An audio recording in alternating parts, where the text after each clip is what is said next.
here, but let's talk to Lee Anderson, Conservative MP for Ashfield, who joins us now. Lee, very good morning to you.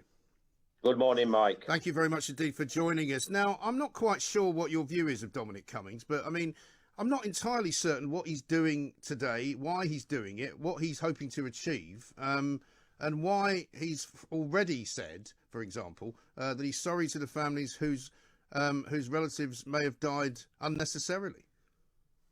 Yeah, it's a strange one, Mike. I mean, I'm really interested to see what the outcome is today. But isn't it funny that certain parts of the media were actually highlighting the fact that just over a year ago he was probably the biggest liar in the country. Yeah. And now they're hanging on to every word he says. Yes. How strange.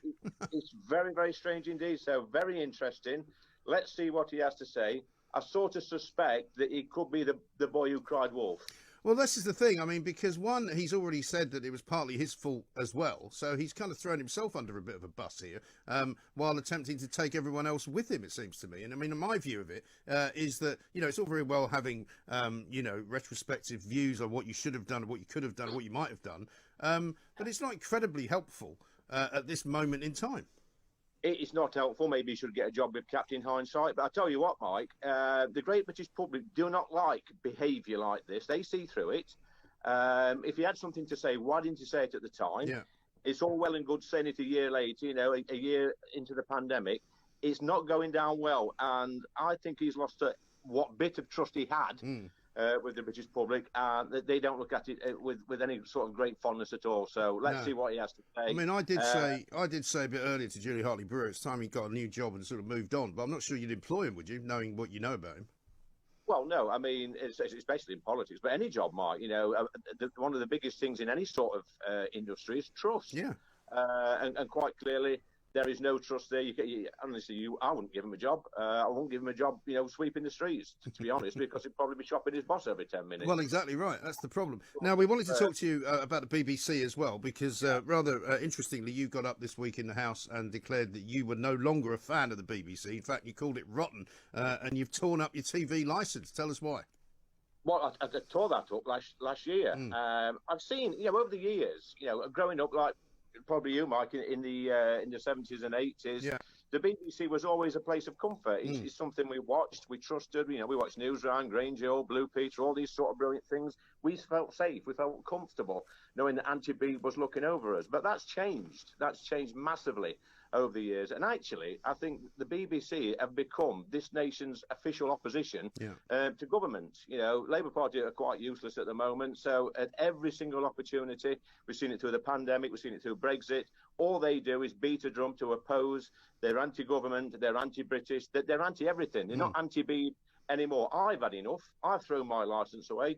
And like I said before, if the BBC send the heavies round to my house to get told to clear off, go round to Gary Lineker's house. He's got plenty of money. Let him pay for some TV licence fees. Yeah, exactly right. I mean, the other thing as well is that we find out this week that Martin Bashir, who we were told had left the BBC with much kind of, secrecy, is still actually being paid. Now, it turns out it's one of those niceties of a contract. He resigned.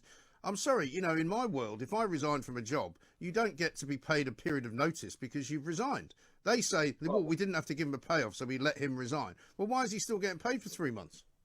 Well, I mean, what a despicable creature he is, this Martin Bashir. Maybe he should get a job with Dominic Cummings, probably set up their own PR firm or something like that. Absolutely. I mean, who would employ these two? Yeah. Yeah, I mean... How to destroy a company from within. That could be their selling point. I mean, that's the thing, though, Mike, isn't it? You got this Bashir character, utterly despicable what he did 25 years ago. The BBC know what he did, a bit like Jimmy Savile. They knew what he was up to, and then they rehire him. I mean, should the British taxpayer be paying for this? At the moment, I can't think of any other national broadcasting association anywhere in the world that's taxpayer funded that is so anti their own country. It's utterly despicable. It really is. And what would you like to see, Lee? Because I've been calling this week for at least a very proper parliamentary inquiry, a proper kind of parliamentary committee, a bit like the one that Dominic Cummings is currently sitting in front of. So get the BBC executives in, ask them some hard questions, some tough questions, and make sure that they know that their jobs are on the line. Yeah, I entirely agree. I agree with the Taxpayers Alliance when they say that we should decriminalise non-payment of the BBC licence. I know there's a mid-term review next year. I want this to be debated as well in Parliament. I love the idea of a committee. there's a real passion for this in Parliament at the moment, especially in the red wall seats. There's some of the old guard that's not entirely on board with this, but they need to get out more and go and speak to some people in places like Ashfield, where I represent. And I tell you what, I've done several polls since being elected on this. Thousands of people have taken part, and over 90% believe the licence fee should be scrapped, and we should have a subscription fee. I don't want to pay for this rubbish anymore, Mike. No, quite. And don't you also think that it should be kind of broken up in a way, because it's too big really to be managed in the way it is being managed by sort of one board? Because you've got the news department over here, and then on the other hand you've got all these entertainment shows, you've got a drama commissioning office, you've got all sorts of quiz shows being made, since 75 different channels, 68 different radio stations. I think they need to take a view that the old-fashioned start-up of the BBC is so long ago now that it's not relevant. I think you're absolutely right, Matt. I think they're trying to take over the world if they're not already. I mean, the ones I feel sorry for, let's not forget this. There are some good parts to the BBC. In my area, we've got some good local TV and radio stations that are pretty fair, if I'm honest. But it's people like those that are suffering at the moment through that global brand of the BBC. That's unfair. And you're quite right. They seem to have their fingers in all sorts of pies. And over the years, there's one scandal after another with the BBC, and we keep trusting them. And they're not the cuddly anti-Beeb that we actually think they are. They, in some cases, quite despicable, some of the actions, some things that the employees have done. And like I said, people in this country should have a choice on whether or not they pay for this service. If they like the BBC, fair enough. Go and pay 160 quid a year or whatever it is for the BBC, but don't make everybody in this country pay for it. No, they've less the benevolent auntie than the sort of wicked stepmother from Sleeping Beauty.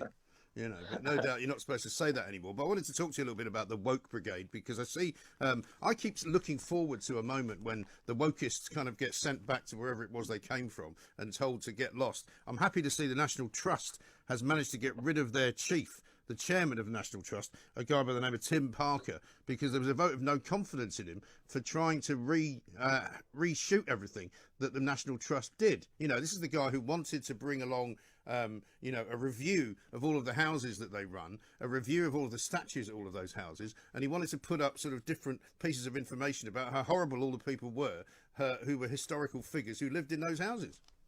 Well, here's another character that can go and join Dominic and Bashir. This consultancy is growing by the minute, Mike. We could have all sorts of characters in there. But no, seriously, this is a bit of a victory for us in the Common Sense Group. We've been campaigning on this, and we are kicking back.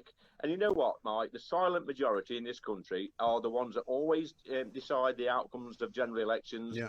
And we are kicking back. We are the voice of the silent majority, and this is a little victory. But I tell you, this morning, there's still the woke brigade hanging around outside Parliament. I was verbally assaulted this morning by Brexit Steve. Yeah, Brexit Steve verbally assaulted me outside Parliament, called me a lying Tory scumbag.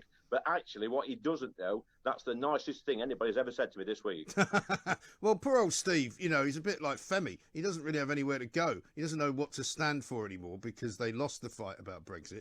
They don't really find any more people than about sort of half a dozen standing on the street corner that actually agree with them anymore. Even the worst of the Ramonas have actually worked out that we're never going to rejoin it, and it's actually not going too badly.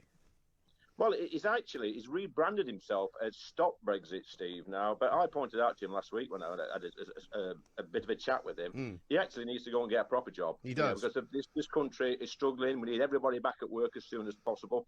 And rather than hanging around or lurking around on street corners shouting nonsense to a megaphone, go and get a job and contribute towards society. Yeah, absolutely. Pay some tax as well. That might help for a start. Yeah, great idea. Absolutely right. So, as far as today's doings are concerned, we've got Prime Minister's questions coming up, Lee. Captain Hindsight, you mentioned earlier. I see that he's now changed tack on his popularity. He's decided the best thing to do now is not to actually go up and down the country finding out what people want him to do, but it's to go on Piers Morgan's life stories and burst into tears.